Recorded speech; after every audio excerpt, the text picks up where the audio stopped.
بسم اللہ الرحمن الرحیم نحمد ونصلی ونسلم علی رسولہ الکریم فاعوذ باللہ من الشیطان الرجیم بسم اللہ الرحمن الرحیم ومن الناس من يقول آمنا باللہ وبالیوم الآخر وما هم بمؤمنین یخادعون اللہ والذین آمنوا وما يخدعون الا انفسهم وما يشعرون صدق اللہ مولانا العظیم وصدق رسوله النبی الکریم الامین الرؤوف الرحیم ونحن على ذلك لمن الشاہدین والشاکرین والحمد للہ رب العالمین۔ معزز ناظرین گرامی قدر، ہم نے قرآن پاک کی اب تک جو آیات پڑھی ہیں ان میں سب سے پہلے اللہ تعالیٰ نے اہل ایمان کی صفات بیان فرمائی، اس کے بعد کفار کے لیے مذمتی بیان جو ہے قرآن نے بیان کیا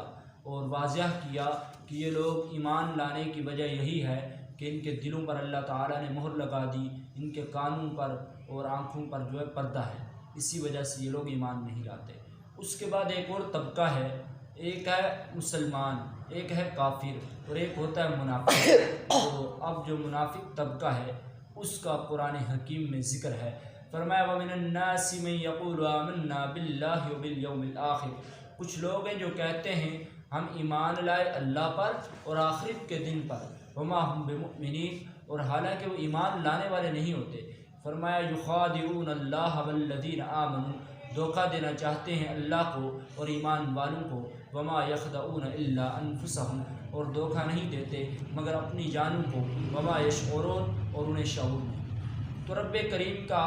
قرآن جو ہے وہ واضح کر رہا ہے کہ جو لوگ بظاہر تو ایمان لاتے ہیں اور ان کا یہ دعویٰ ہوتا ہے کہ ہم مسلمان ہیں، ہم اللہ پر، نبی علیہ السلام پر اور آخرت کے دن پر ایمان رکھتے ہیں، لیکن پیٹھ پیچھے اہل اسلام کے جو ہے وہ چھرا اور خنجر گھونپنے کی ناپاک کوششیں کرتے ہیں۔ اللہ تعالیٰ نے نبی علیہ السلام پر اور صحابہ پر اور جملہ امت رسول صلی اللہ علیہ وسلم کے لیے یہ واضح کر دیا کہ جو لوگ یہ کہیں محض منہ سے جو بات کہتے ہیں تو دلوں میں نہیں ہوتی۔ قرآن میں متعدد بار ہے کہ جو ان کے منہ میں ہے تو وہ ان کے دلوں میں نہیں ہوتا، جو وہ ظاہر کہتے ہیں وہ ان کے اندر نہیں ہوتا، باہر سے کچھ اور اندر سے ان کی کچھ اور سازشیں ہوتی ہیں۔ تو اللہ تعالیٰ نے کہا کہ وہ لوگ تو یہ چاہتے ہیں کہ اللہ کو اور اس کے رسول کو اور ایمان والوں کو دھوکہ دے رہے ہیں، لیکن باہر کیف اور انہیں پتہ ہی نہیں ہے، انہیں علم ہی نہیں ہے کہ وہ اپنی جانوں کو دھوکہ دیے ہوئے ہیں اور وہ شعور نہیں رکھتے۔ اور یہ شعور کی کمی ہے کہ اللہ تعالیٰ انسان کو ایمان کی دولت سے بہرہ مند کرے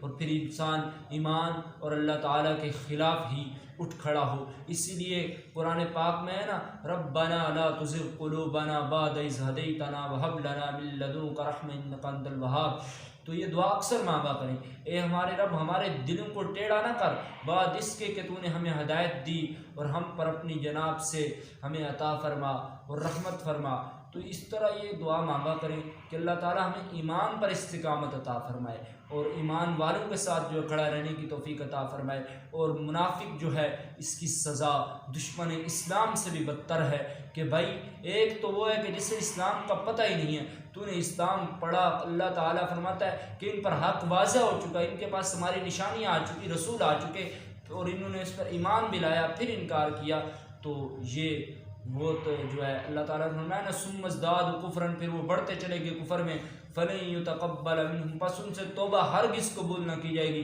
ملء الارض ذہبا ولو افتدی بہ،